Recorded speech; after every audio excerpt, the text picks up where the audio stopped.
अस्सलाम वालेकुम नाज़रीन, Ataur Rahman supreme court of Pakistan से आपकी खिदमत में हाजिर हूँ। साबिक चीफ जस्टिस काजी फ़ाइज़ ईसा कल रिटायर्ड होके चले गए और वो छुट्टियों पे तुर्की जाएंगे।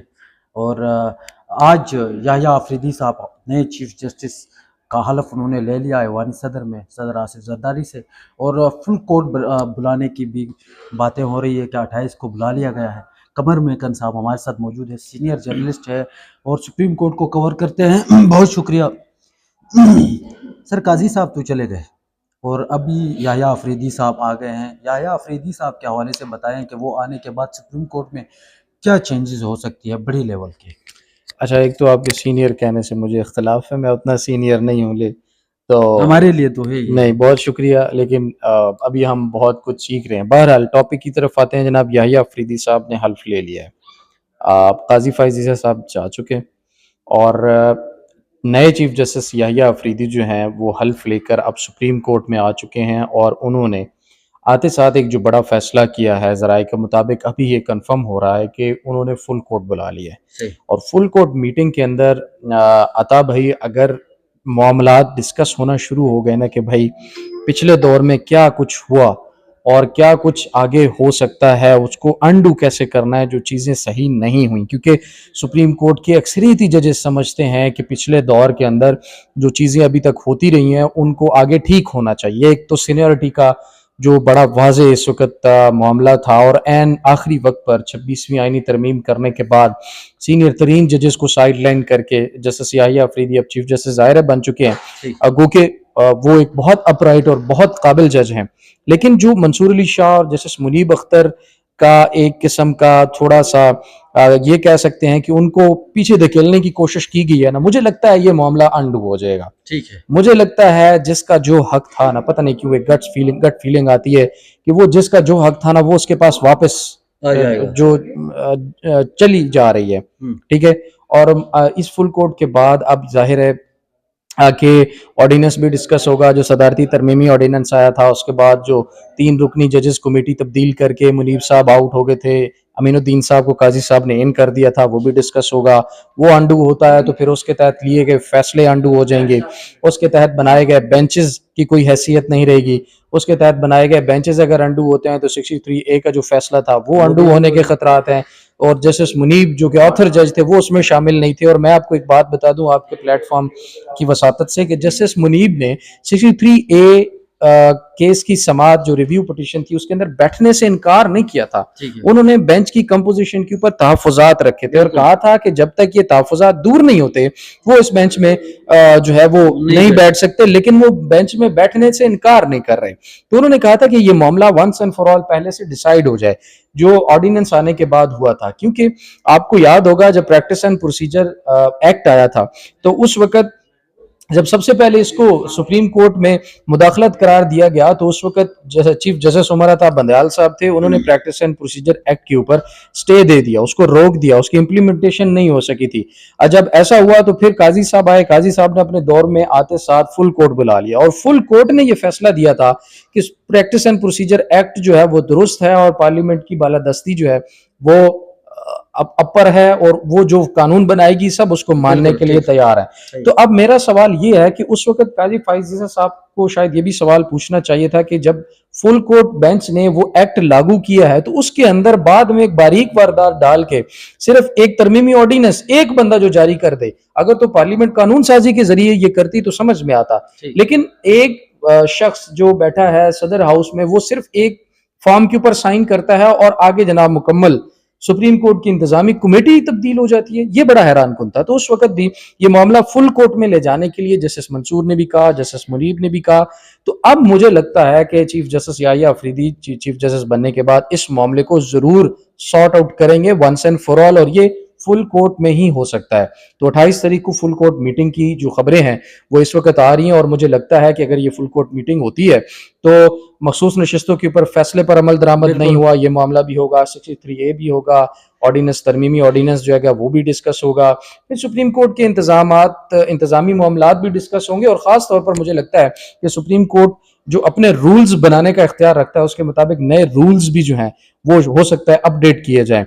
और पहले जो सबसे पहले मैंने बात की ना कि जिसका जो हक था, अब ये मेरी एक कह सकते हैं कि Right. मुझे मेरी राय है या मुझे फीलिंग आ रही है कि जिसका जो हक था ना वो उसके पास शायद वापस मतलब आप जाने कह रहे की हो तैयारी जस्टिस है। अमीन जो है वो स्किप हो जाएंगे।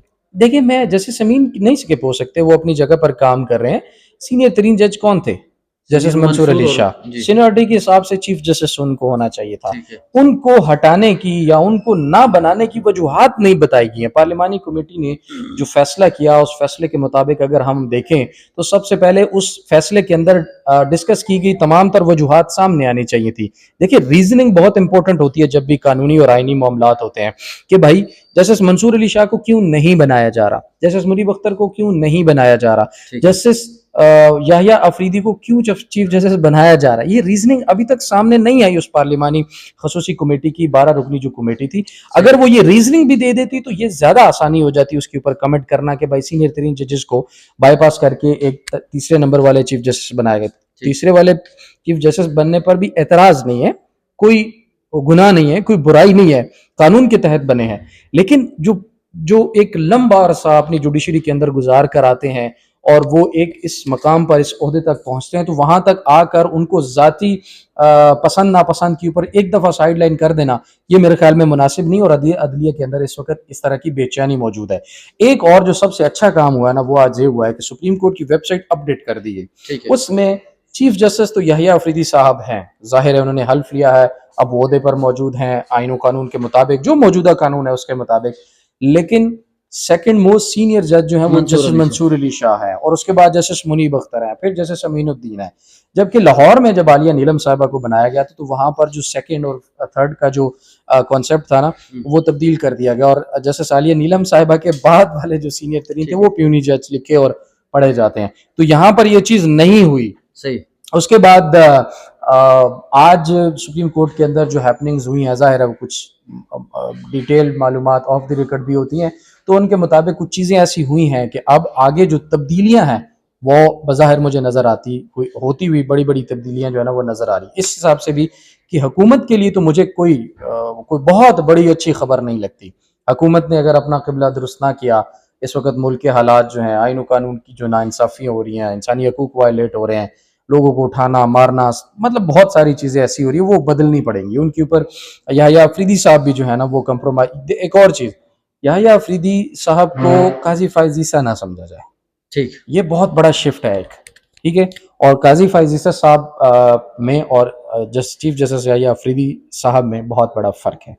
तो ये फ़र्क जो आने वाले दिनों में मुझे वाज़ेह तौर पर नज़र आया। हमारे कोई सहाफ़ी है जो काजी फाइज़ ईसा को सपोर्ट कर रहे थे, अभी वो याहिया अफरीदी की तरफ जो है वो आपने भी देखा होगा, आपने भी इस चीज़ को नोटिस किया होगा, तो वो उस साइड पे अभी चले जा रहे हैं। क्या कहेंगे आप? बस ये लास्ट देखिए, सहाफ़ी जो हैं वो अपनी ख़बर के लिए अपने ज़राए उनके होते हैं, वो उनका एक अपना नज़रिया होता है, अपना एक नुक्ता होता है, और मेरे ख़्याल में हर बंदे को सवाल करने की, बात करने की इजाज़त और आज़ादी होनी चाहिए। हाँ, कुछ सहाफ़ी हज़रात जो हैं वो कभी कभी किसी भी शख्सियत को सियासत में, फ़ौज में, अदलिया में अबू बना लेते हैं, वो नहीं बनाना चाहिए। जो तमाम लोग हैं, जितने भी ओहदेदार हैं मुल्क कौम के अंदर, किसी भी इदारे के अंदर, वो आइन और कानून के पाबंद हैं, और वो आइन और कानून के ऊपर रहते हुए इंसाफ की फराहमी को अगर यकीनी बनाते रहेंगे तो ज़ाहिर है उनके ऊपर कभी कोई तनकीद नहीं होती। और जब भी कोई इंसाफ और कानून के से हट के अपनी ज़ाती पसंद नापसंद के ऊपर फैसले करता है, चीज़ों को देखता है, वो ख़ास ऐनक पहन कर केसेस को और मामलात को देखता है, तो ज़ाहिर है उसके ऊपर तनकीद भी होती है। ये हमने साबिक दौर के अंदर देखा। और जैसे मंसूर अली शाह का एक जुमला मुझे बहुत याद आ रहा है, बहुत खूबसूरत जुमला था कि हमें अपनी ज़ाती ख्वाहिशात को पीछे रखना चाहिए, क्योंकि जब हम जो पसंद नापसंद है ख्वाहिशात, उसको सामने रख कर फैसला करते हैं तो हम मुल्क को बहुत जल्द तबाही की तरफ लेके जा रहे होते हैं। ये थॉमस मोरे का एक कॉल था जो उन्होंने ख़त में चीफ जस्टिस काजी फायजी साबिक चीफ जस्टिस काजी माजी कह रहा हूँ काजी फायज ईसा साहब को भेजा था। और फिर उसके बाद उन्होंने एक लाइन लिखी थी कि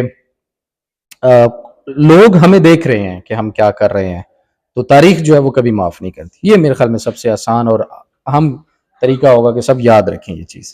ठीक है, बहुत शुक्रिया, थैंक यू वेरी मच कमर महकन साहब, जो जर्नलिस्ट है सुप्रीम कोर्ट को कवर करते हैं काफ़ी टाइम से, उनका तजिया आपने जाना, उनकी खबरें ख़ासकर सुप्रीम कोर्ट ऑफ पाकिस्तान की जानिब से जो है वो full court justice Yahya Afridi chief justice बने हैं। तो 28 तारीख को उन्होंने फुल कोर्ट बुलाने का जो है वो हुक्म तो अभी तक नहीं आया, लेकिन ये कह रहे हैं कि बुला लिया गया है। तो इसके अलावा सुप्रीम कोर्ट में बड़ी लेवल पे चेंजिंग भी हो सकती है, चूँकि काजी फ़ाइज़ ईसा के जाने के बाद बहुत सारी ऐसी चीज़ें थी जो अदलिया को तक़सीम कर चुकी थी। तो अब ये लोग ये कह रहे हैं कि ये एक न्यूट्रल जज है और ये मामलात को भी न्यूट्रली देखेंगे। तो सुप्रीम कोर्ट से आज के लिए इजाज़त दीजिए, इंशाल्लाह मिलेंगे अगले व्लॉग में। तब तक के लिए मुझे अपने मेज़बान अताउर रहमान को इजाज़त दीजिए। अल्लाह हाफ़िज़।